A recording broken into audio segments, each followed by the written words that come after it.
Welcome to The Explainer. Today, we're going to break down the secret to absolutely succeeding in the IB diploma. And hint, it's probably not what you think. It all comes down to the game plan you make in year 11. Okay, let's get into it. So, let's kick things off with a question. If you had to pick the single most critical year of the whole 2-year IB program, which one would it be?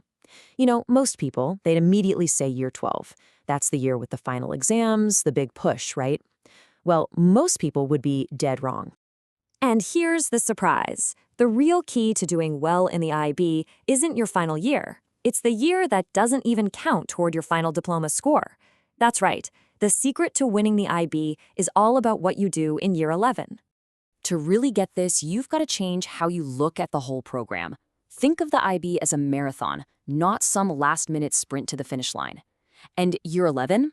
That isn't just a practice run. It's the crucial first half of the race. It's where you build your stamina, find your rhythm, and set a pace that you can actually maintain all the way to the end. Okay, so let's get straight into the strategy. First up, we're going to talk about the major mistakes students make right from the get-go, the kinds of things that can quietly undermine your entire 2-year journey before it's even really begun. The biggest trap, and I see this all the time, is the "I'll get serious later" mindset. It's this idea that you can just kind of cruise through year 11, have some fun, and then, just flip a switch in year 12 and turn it on. That is a huge misunderstanding of how this program is actually built. And this slide shows you exactly why. The IB curriculum is cumulative. It all builds on itself. What you learn in year 11 is the literal foundation for everything you do in year 12. You just can't understand complex reaction mechanisms in chemistry if you didn't really truly master organic chemistry the year before. You're trying to build a house, and year 11 is the entire first floor. Now, the second big foundational mistake happens before you even go to a single class. It's your subject choice. So many students pick their subjects for all the wrong reasons, because their friends are doing it, because they heard some HL was easy, or they just assume that because they were good at, say, history before, they'll be great at IB history. This can be a really painful mistake to realize later on.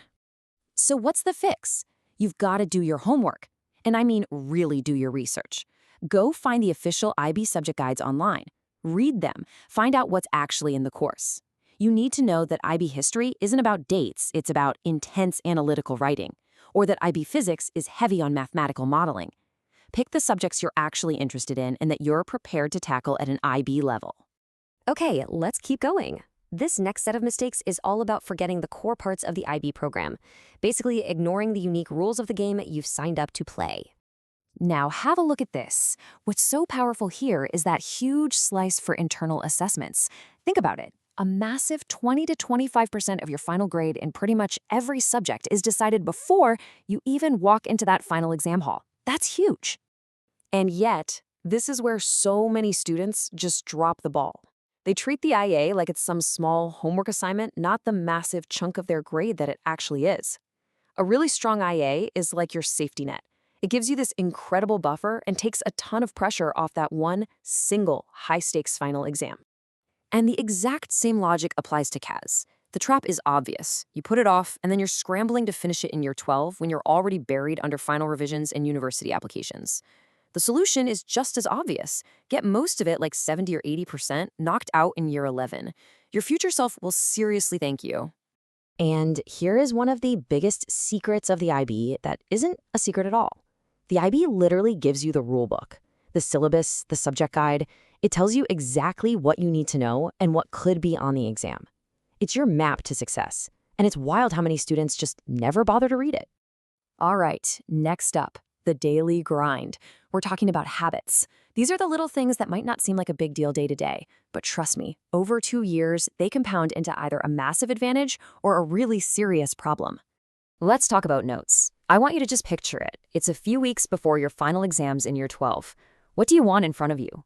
A chaotic mess of notes scattered across 10 different notebooks and a bunch of random Word docs, or a single, organized, powerful revision system that you've been building and perfecting since day 1 of year 11? That choice is made right now. Another bad habit is avoiding the hard stuff.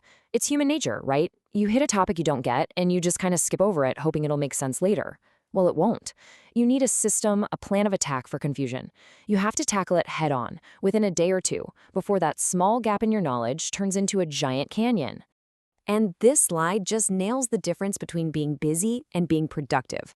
A vague goal like, I'll study history tonight, usually means you'll just stare at your book for an hour.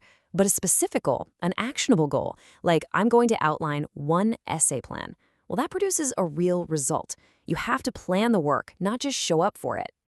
So, we've talked about the big picture strategy and the day-to-day tactics, but this last part, this might be the most important piece of the puzzle. It's about the internal game, the foundation you build inside your own head. It's all about mindset. In a program like the IB, full of smart, ambitious people, it's so incredibly easy to fall into the comparison trap. You're constantly checking your grades against someone else's or wondering how many hours they're studying. It's a recipe for anxiety and burnout.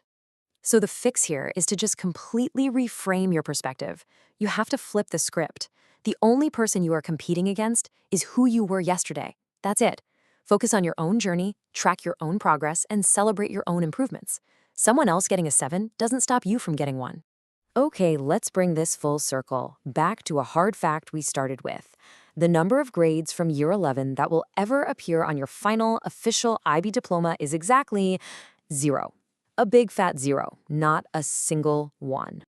But that number is so misleading because the habits you build, the foundation of knowledge you lay, the organizational systems you create, and the resilience you develop during year 11, that is what actually determines your final grade. Those things are worth everything. So, as we wrap this up, just remember, the marathon has already started. The clock is ticking.